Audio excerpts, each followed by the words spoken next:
Alhamdulillah, kita syukur pada Allah Ta'ala. Macam biasa semua, Allah Ta'ala masih memberi ruang-ruang bagi kita semua dapat kita mari ke masjid menunaikan salat fardu maghrib berjemaah. Alhamdulillah, dalam memudahkan segala-galanya itu, kemudian kita ada kelas maghrib, duduk memahami sedikit daripada juz-juz agama kita ni. Dan Alhamdulillah kita akan kupas tentang buku Iman dan Kehidupan Dr. Al-Qaradawi. Dan kita pun sudah duduk di hujung-hujung. Malam ni insyaAllah sambung balik bawah tajuk besar Iman Pencetus Revolusi dan Pembaharuan. Minggu lepas kita cerita tentang bagaimana iman ini mengubah kehidupan masyarakat Arab sebelum Nabi SAW, yang dikenali sebagai zaman jahiliyah. Ketika itu Nabi dibangkitkan, ketika masyarakat dalam kegelapan, masyarakat dalam huru-hara, karuk-maruk dalam semua aspek, sama ada aspek agama, aspek politik, aspek sosial, ekonomi dan sebagainya. Mereka tidak ada pandu arah yang betul. Dan waktu ketika itulah Allah SWT bangkitkan Nabi kita Muhammad SAW jadi Nabi Rasul, dan diperintah untuk bawa agama ini, untuk bawa iman ini kepada masyarakat jahiliah yang porak-poranda dan kebodohan dalam banyak aspek. Duduk di Mekah 13 tahun, di Madinah 10 tahun, 3 tahun dakwah secara senyap, kemudian terbuka. Tentangan-tentangan nampak daripada kaum kafir Quraisy, termasuk anak beranak keluarga Nabi sendiri yang menentang Nabi SAW. Tapi bangsa Arab yang sebelum ini hidup dalam kepuakan, berpuak-puak, berkabilah, bermusuhan dan sebagainya, dalam tempoh 13 tahun di Makkah, Nabi menanam keimanan. Allah Ta'ala perintah Nabi untuk sampaikan iman. Wa anzir ashiratakal aqrabin waqfid janahaka lil mu'minin. Dan banyak lagi ayat-ayat yang perintah Nabi untuk sampaikan dakwah ini. Ya Rasul balligh ma unzi ilaika min rabbik fa illam taf'al fama ballaut risalatah. Dan banyak lagi Al-Quran yang perintah Nabi untuk sampaikan dakwah ini keimanan. Nabi pun terus dakwah 13 tahun di Madinah. 13 tahun di Madinah, Nabi hijrah ke Makkah. 13 tahun di Mekah, Nabi hijrah ke Madinah. Bermula Madinah, terbentuklah sebuah negara Islam Madinah. Maknanya Nabi tanam iman ini 13 tahun. 30 tahun di kota Mekah atau di fasa Mekah, 13 tahun tanam iman. Berubah masyarakat daripada kepuak-puakan tadi, porak-poranda tadi, dan penyembahan dan sebagainya, terberubah. Berubah tempoh 13 tahun secara kita kata tempoh yang terakhir 13 tahun di Mekah. Berubah. Dan di Madinah adalah waktu itu pembentukan negara. Namun daripada kejahatan, kebodohan, pemberokan zaman Mekah, gi Madinah, orang ni juga gi hijrah kan, orang ni lagi gi Madinah. Dan dah ada kelompok yang tinggal di Madinah, Ansar, lalu campur Ansar Muhajirin, bentuklah sebuah masyarakat tamadun. Masyarakat tamadun inilah hasil daripada keimanan. Berubah jadi masyarakat yang tamadun, masyarakat maju daripada keimanan yang kehidupan yang penuh rosak sebagainya, tapi setelah tanam iman di Madinah terbentuk sebuah negara. Berubah daripada masyarakat yang buta huruf, masyarakat yang porak-peranda, masyarakat yang sentiasa bergaduh, di Madinah terbentuk sebuah masyarakat. Itu perubahan apa dia? Iman. Iman. Ia telah kita sentuh minggu lepas. Malam ini insya-Allah kita akan tengok apa yang ditulis oleh Al-Qardawi tentang beberapa contoh cara individu. Lagu mana iman ini benar-benar mengubah seseorang itu. Muka surat 280 nombor 13. Sudah.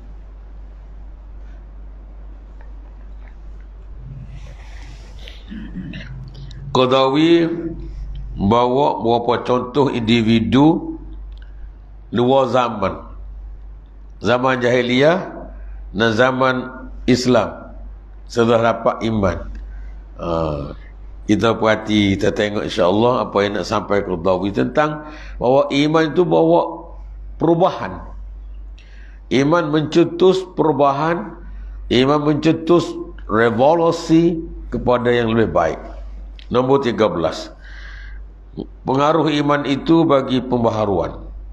Bukan hanya terbukti dalam kehidupan masyarakat, umat dan bangsa dalam sejarahnya, juga bagi kehidupan pribadi, individu dan perseorangan. Sebagai contoh, seorang lelaki yang bernama Umar Al-Khattab.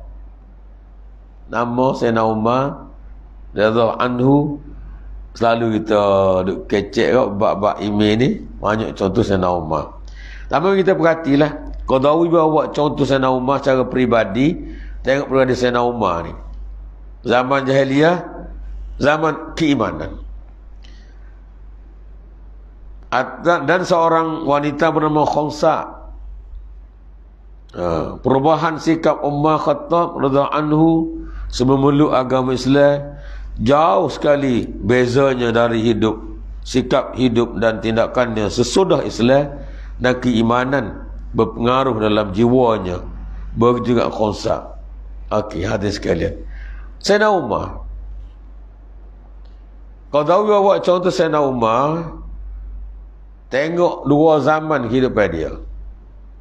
Zaman jahiliyah itu zaman tak ada email, dan dapat email zaman Islam dapat email. Dua watak berbeza walaupun ada seorang manusia.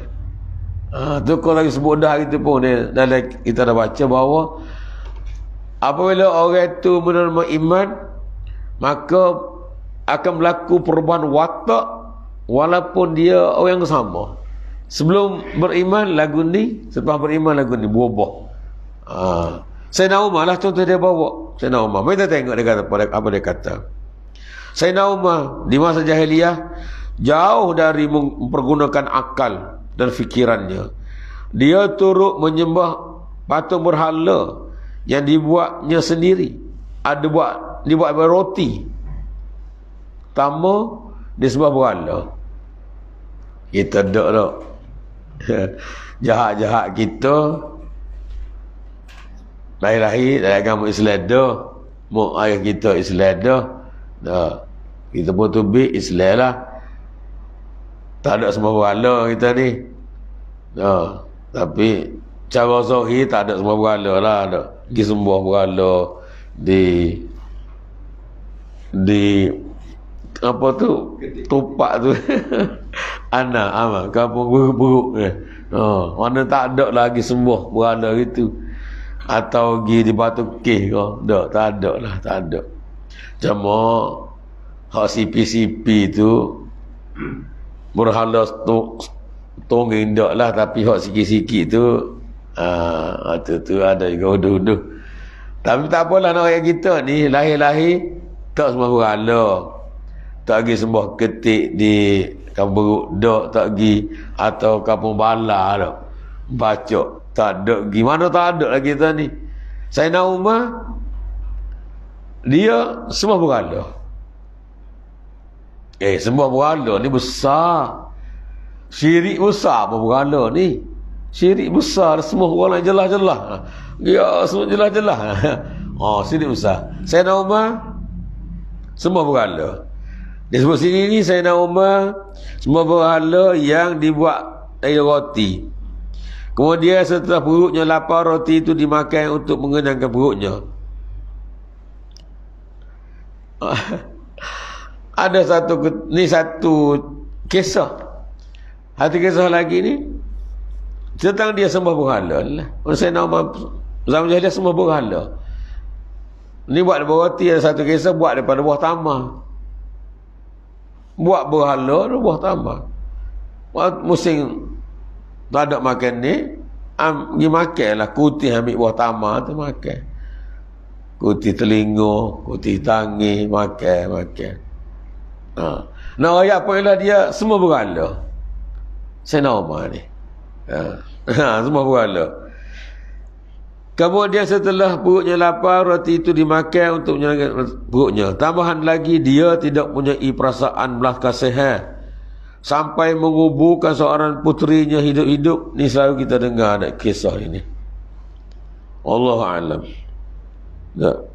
Sesudah Umar Khattab pindah dari jahiliyah kepada Islam, kemerdekaan berfikirannya tumbuh dan dapat memandang jauh ke depan akan akibat segalanya sesuatu, sampai dia bertindak memotong pohon pokok yang dinamakan Syajarul Ridwan, iaitu pohon yang di bawah pohon itu Nabi SAW bersama sahabatnya berjanji setia di bawah perjanjian Hudaybiyah. Umar Khattab dengan ketajaman fikirannya merasa khawatir kemudian hari nanti orang memandang suci dan mengkeramatkan pohon tersebut sampai memujanya dan setidaknya mohon berkat padanya. Okey, hanya kalian. Sayyidina Umar ni contoh kata gua. Sayyidina Umar lahir jahiliyah. Semua berhala. Ada ketika buat roti dilaporkan oleh Qadawi, ada riwayat lain dia buat daripada buah tamar. Atau ketika dia lapar dia makan berhala dia tu. Maknanya poin ialah dia semua berhala. Sayyidina Ali je yang tidak semua berhala ni. Hak lain-lain semua berhala belaka. Sayyidina Ali sebut karramallahu wajhah, Allah muliakan mukanya. Berarti dia tidak, muka dia tunduk kepada berhala. Sayyidina Ali orang semua berhala belaka. Sayyidina Umar semua berhala. Berhala pun syirik besar. Dan kisah dia bunuh anak dia kan, tanam hidup-hidup pun satu kisah yang tersebarlah juga. Pun satu kekejaman berlaku zaman jahiliyah. Tapi apabila masuk iman dalam hati dia dengan dakwah kepada Nabi, para sahabat, dan akhirnya dia masuk Islam dengan baca Quran je. Dia ada kadang marah kepada adik dia baca Quran. Dengar Quran tu dia terkejut. Terkejut, dia terpesona dengan Quran. Sehingga kan dia boleh dengar Quran, dia pun nak pergi pegang Quran, adik dia kata tali buat masih kafir, kotor lagi. Dan kemudian dia masuk Islam. Apabila masuk Islam, berubah selalu cara hidup dia. Dia lagi marah ke adik dia, nak bunuh adik dia sebab masuk Islam. Adik dia baca Quran, baru dia tersentuh. Maksudnya kejamnya dia, kerasnya dia Sayyidina Umar ni zaman jahiliyah. Masuk iman, berubah sikap dia. Dan dicatat oleh Qadawi hari ini, sini inilah antaranya disebut ialah fikirannya merdeka, tumbuh, dapat menang jauh ke hadapan akibat segala sesuatu. Mana pertama, pemikiran dia sudah berubah. Kalau sebelum ni dia kejam, mau ni dia berhala sebagainya, boleh ini berubah cara berfikir. Cara berfikir berubah. Orang beriman ni dia bukan sekadar atas dunia ninjah. Fikiran dia jauh siapa selepas orang mati. Juga berimej.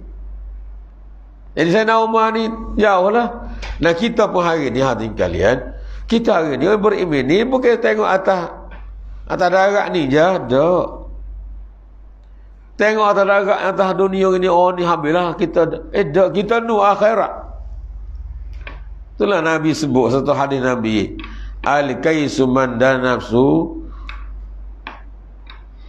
orang yang cerdik, orang boleh menundukkan jiwa nafsunya terhadap imannya. Al-kais, orang cerdik, dan dia kerja untuk akhirat. Wa amila lima ba'dal maut. Mana tu orang cerdik? Nabi sebut kita ni, kita orang cerdik adalah orang yang boleh letakkan jiwa nafsu dia ni turut keimanan, dan dia bekerja untuk akhirat. Tu al-kais, cerdik. Dan orang cerdik itu mari mana tu? Iman lah. Tidak, iman lah. Dan kita hari ni kita duk mari buat kerja, buat semua. Bagi kita faham bahawa kita akan mati. Dan kita buat siap untuk mati. Siap sedia untuk matilah orang yang cerdik. Orang cerdik. Orang tak cerdik yang nafsu dia ikut nafsu dia. Dia ikut nafsu dia. Okey. Hati kalian, maknanya orang yang ada iman, dia fikir jauh. Jadi cerita ialah Sayyidina Umar Khattab, apabila boleh iman, minda dia fikir jauh, bukan kadar dunia. So kita pun lelah ni kan, jangan fikir kadar dunia je. Kita mesti buat untuk wa amila lima ba'dal maut, bekerja untuk lepas mati. Gapo dia buat untuk gapo kita kerja untuk lepas mati? Pahala kan? Ganjaran Allah Ta'ala lah. Itu. So kita mikir lagu tu. Gapo dia? Buat hati suruh lah. Sebab apa itu suruh akan ada ganjaran. Bila dapat ni? Akhirat. Itu dia. Orang mikir lagu tu, orang ada iman. So Sayyidina Umar Khattab dia mikir lagu tu lah. So nombor 2, pokok bai'atul ridwan. Ada satu pokok ar-ridwan, syajaratul ridwan, iaitu pada Perjanjian Hudaibiyah. Di bawah pokok itulah apa dia kata sebut tahta syajarah, bawah pokok. Saya nak orang mikir, dia kata pokok ni hebat, pokok ni pokok di mana orang mukmin berbaik dengan Nabi. Bawah pokok ni nama bai'atul ridwan. Dia kata pokok ni kalau tak buat, sikit masa nanti orang pergi puja ni. Orang puja ni. Kalau tak sembuh pun dia puja. Akhirnya dia mikir, dia buat potong. Nak cerita lah masuk iman, dia fikir jauh, fikir molek. Mahatma Gandhi tak? Gandhi, Buddha tu orang asal kan? Individu, Buddha. Dia bawa benda baik. Hatta ada setengah pendapat mengatakan bahawa dia tu seorang Nabi. Sebab dia bawa benda baik pada zaman dia. Setiap puak ada Nabi. Likulli qaumin had. Setiap kaum ada penunjuk jalan. Ada orang yang baik. Ada pendapat mengatakan bahawa Buddha tu juga adalah seorang Nabi kepada puak dia. Ya, benda boleh. Tetapi setelah dia mati, orang puja dia pula. Sehingga jadi tembus satu agama Buddha. So Umar Khattab dia fikir pokok Ridwan tadi, takut lagu tu lah maknanya. Orang pakai pergi puja, akhirnya jadi dia sembah pula. Lagu tu lah. So dengan pemikiran Sayyidina Umar Khattab jauh tu, dengan ada iman itu, dia buat. Hati sekalian, kita lah bahawa orang masuk email, dia berubah sikap dia. Email dia berubah sikap dia. Okey, nombor 15 itu. kehalusan perasaan dan kasih sayang yang bersemi dalam jiwa Umar Khattab. Sesudah meluk agama Islam, dapat iman. Cukup kita dapati dalam riwayat hidupnya, terutama mengurus kepentingan rakyat yang lemah dan miskin. Kita tahu cerita dah Sayyidina Umar Khattab. Apabila dia di khalifah, dia jalan tengok rakyat dia malam-malam. Dia pantau tengok rakyat dia, siapa boleh makan, tak boleh makan, boleh hidup, tak boleh hidup. Tu hingga ada satu kisah. Dia jalan-jalan tu, terdengar seorang wanita bersyair di waktu malam. Syair dia tu berkuat maksud dia, Allah sedih aku duduk seorang, suami tinggal aku. Suami dia pergi pergi. Oh, dia, siapa kau kocok di rumah lah. Balik daripada lawatan tinjauan tu, Sayyidina Umar tanya anak dia. Tanya anak dia, orang puan ni berapa lama boleh tinggal? Jawab dia 4 bulan. Lepas 4 bulan syair. Syair lepas 4 bulan. Nak cerita dua benda sini. Kalau kisah ni, pertama Sayyidina Umar tu memantau rakyat dia. Kedua, orang puan tak boleh tinggal lebih daripada 4 bulan, keperluan nafsu dia. Okey.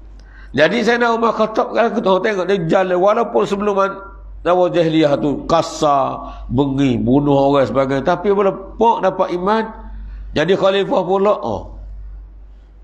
dengan rakyat. Sebelum dia dapat iman, dia nak bunuh Nabi. Dia tentang Islam. Pok dia khalifah, dia pula buka peluang kepada rakyat dia. Okey, betulkan aku. Di mana aku tak betul rakyat? Ada sahabat lain baru, ya khalifah, kamu tak betul, aku akan betulkan dengan pedang ini. Dan Sayyidina Umar terima lah. Walaupun jahiliyah dulu lagu tu panggil dia, tapi agama dalam Islam, iman boleh iman, maka dia itulah iman. Bagi kita lagu mana? Al-Qadhawi buat contoh ni untuk bawa kepada kita. Apakah benar-benar iman kita hari ini berfungsi, berperanan, mencetus revolusi, perubahan? Itu dia. Atau email kita ni email tidur, email kulit bawah. Ni nak kena balik rumah masing-masing, tak tangan tak dahi, belum cedera, aku ni lagu mana email aku? Malam ni, esok jawab masing-masing. Okey. Ketundukan jiwanya kepada Allah Ta'ala bukan hanya menimbulkan perasaan santun dan tanggungjawab terhadap manusia, juga terhadap binatang ternakan. Sebagaimana sampai bertemu dalam ucapan beliau ni, ucapan dia. Hati kalian, mana Sayyidina Umar, kekerasan jiwa dia sebagainya itu, tetapi dia tetap lembut terhadap manusia, termasuk dengan binatang dan sebagainya. Ini salah satu daripada kata-kata dia lah. Kalau seandainya seekor unta terjatuh tepi sungai Furat, nescaya engkau lihat aku berjawab tentang itu di hadapan Allah. Mengapa aku tidak mahu mendatarkan jalan untuk tempat lalunya? Ni betapa tanggungjawabnya Sayyidina Umar Khattab. Manakala dia kerjaan dia luah tu, kalau seekor unta jatuh di sungai Furat tu kerana jalan tak comel, aku tanggungjawab, aku bertanggungjawab. Tahu kan? Hari ni sangat relevan lah kata-kata Sayyidina Umar ni. Orang di tua kerajaan, sama-sama pun kerajaan kecil, lah kampung, kerajaan besar sikit daerah, kerajaan besar sikit negeri, mulai besar lagi negara. Itulah mana siapa satu kerajaan. Kalau Sayyidina Umar kata, kalaulah seekor unta jatuh patah kaki tu di Furat, aku duduk Madinah, di Iraq lah, duduk di Iraq. Nabi Sayyidina Umar Madinah, Kalau utuh patah kaki jatuh lubang, kan jalan tak comel. Aku bertanggungjawab. Buat dia khalifah. Buat dia khalifah. Hari ni lagu tu lah.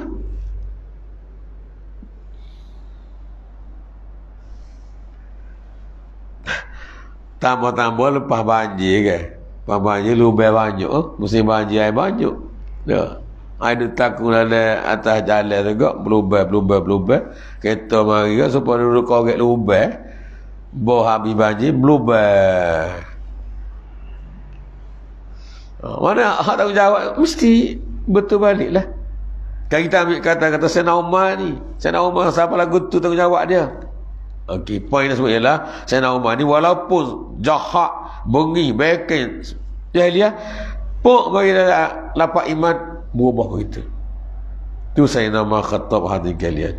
Jadi, ketahui bahawa contoh ini untuk kita faham, kita ambil pengajaran, buhlah midah kita, ubah perangai kita melalui keimanan itu. Kalau iman ada tapi tidak berperanan, tak boleh fungsi mengubah bentuk sikap, pemikiran sebagainya, so kita masih something wrong lah di mana-mana. Hadirin kalian, itu saya nama Khattab. Kita ambil apa dibawa oleh Qadawi. Kedua, Khunsa, seorang wanita. Di sini ni, seorang wanita bernama Khunsa zaman jahiliyah. Kemudian seorang saudaranya lelaki yang sebaya dengan dia, nama Sakhar. Tangis dan ratapan Khunsa memenuhi angkasa. Dari mulutnya kehampuran syair, penyair terkenal yang bernada sedih, yang sampai sekarang masih bertemu dalam kumpulan syair-syair yang bernada sedih dan terburai air matanya. Nawayat ni Khunsa ni zaman jahiliyah, dia terkenal seorang yang penyair hebat.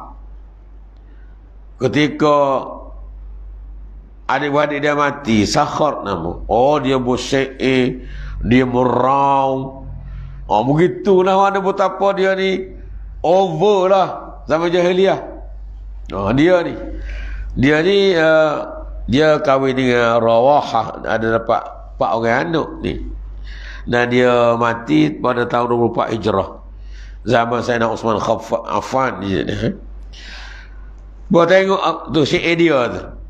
Syair dia bukan Melayu tu. Syair dia ketika dia meratapi kematian saudara dia nama Sakhar. Dia kata, sejak matahari terbit menimbulkan kenanganku kepada Sakhar. Aku pun mengenangnya. Sejak matahari terbenam, kalau seandainya tidak banyak dikelilingiku orang-orang yang meratapi saudaranya, tentu aku akan bunuh diri. Tengok. Tu syair dia waktu dia jahiliyah. Masuk Islam, kahwin dengan Rawahah, bagaimana sudah Islam. Berubah menjadi wanita lain, berlainan dari masa sebelumnya. Berubah bagi perbezaan antara bumi langit atau bagi siang malam. Dia telah menjadi pahlawan wanita dan ibu pahlawan. Dia terkenal, dia ada 4 orang anak. 4 orang anak lelaki. Dan dia setelah masuk Islam, ada iman, dia didik anak-anak lelaki dia ni supaya berani bawa agama, bertempur, bersyahid di medan perang. Satu ketika perang Al-Qadisiyah, anak dia 4 orang ni duk balahnya gambar dia, siapa kena duduk di rumah jaga muk, maka tak si jaga muk belaka, tapi nak pergi perang belaka. Dia kata, mula jaga muk, aku lagi perang. Mu jaga muk, aku pergi perang. Maka mana nak pergi perang, tak si duduk di rumah. Tiba-tiba Khunsa dengar anak ni duk balah, bukan balah, kepada begitu, belah kira-kira tak. Balah begitu. Dengar ke dia kata anak ni duk balah siapa nak jaga mak ni, mak nak pergi perang belakang, dia didik anak dia untuk perang. Mak dia panggil. Tak apa, dia kata, ginilah kita bakal pergi belakang. Mak pergi juga. Pergi juga. Itu disebut sini ni. Disebut sini ni, tengok. Dikirimnya putera-puteranya yang merupakan jantung hatinya ke medan pertempuran menuju syahid dengan perasaan tenang dan tenteram, bahkan dengan semangat peranian dan pahlawanan. Dilukiskan riwayat bahawa Khansaq ikut dalam perang Qadisiyah. Saat inilah peperangan kaum muslimin melawan Parsi bawah Panglima Sa'ad Ibn Abi Waqqas. Bersama Khansaq ikutlah 4 orang puteranya. Pada suatu malam, Khansaq duduk bersama puteranya memberi pelajaran semangat pada mereka supaya berperang dengan penuh berani dan hati. Maknanya cerita sini apa tadi? So dia pergi bersama dan dia semangat ni. Dia pergi semangat pada anak dia. Perang. Lawan tak apa, syahid tak apa, tak masalah ke apa. Tu ada kata-kata dia tu kan? Ada kata dia tu. Jadi dia maknanya dia didik anak dia perang. Itulah tak pelik kalau cerita di Palestin pun sama. Bukan hak Taufan Al-Aqsa, bukan saja 10 tu lagi dah 10 tahun dah perang Israel dengan Palestin ini. Para ibu Palestin hatta anak pergi perang di sempadan sama-sama dah. Hak kisah 3 orang anak tu dah. Anak pertama orang balik kata anak dia syahid dah. Alhamdulillah. Hatta nombor 2 balik orang kata syahid. Alhamdulillah. Hatta nombor 3 orang balik syahid. Alhamdulillah. Tapi dia nangis. Hak ketiga. Lepas apa nangis? Ya tu tak ada lah nak atas. Habis lah. Itu kisah zaman moden, zaman apa? Sejarah moden. Dan apa yang berlaku pada Khansaq ni ialah tu. Mana apa yang berlaku para sahabiat, mana apa ni sahabat wanita pun apa berlaku pada hari ini, tak betul. Dah berlaku di Lalali hak Taufan Al-Aqsa ni, Hamas dengan Palestin, Hamas dengan Israel pun betul mana berlaku di zaman Nabi SAW. Lah Quran pun banyak kan. Sampai hari walaupun Israel itu hari ini macam-macam dah dengan berita dia gunakan apa peluru yang diharamkan, dah bunuh apa membakar rumah sebagainya. Tapi Hamas masih lagi duk lawan lagi, belum lagi. Israel pun kita dengar cerita betul, cerita buruk pun ada yang apa ni tentera dia pun lari, ada boba apa ni ketumbukan tentera dia. Dah banyak dia dengar. Lihat Hamas kita tak dengar lagu tu lagi lah. Hak mati syahid itu adalah hak orang masuk kira tu kejahatan Israel. Ni hak tentera ni. Mata dari surah Al-Anfal. Kami fi'atin qalilatin ghalabat fi'atan katsiratan biiznillah. Betapa ramai puak yang bilangnya sedikit dapat menewaskan puak bilangnya banyak biiznillah, dengan izin Allah SWT. Okey, kita balik sini. Maknanya Khansaq ni daripada jahiliyah telagu tu mula email berubah terus. Didik anak untuk jihad, untuk perang syahid fi sabilillah. Dan peranglah anak ni perang 4 orang ni. Perang siapa disebut sini dapat membunuh ramai kalangan musuh-musuh Islam. Kemudian setelah perang nombor 20, setelah berita syahidnya 4 putera pahlawan itu, apabila perang ramai tentera-tentera musuh dibunuh oleh anak dia 4 orang ni. Kemudian mereka pun syahid. Anak dia ni syahid, 4 orang syahid, seorang syahid. Dan apa dia kata? Tengok sini.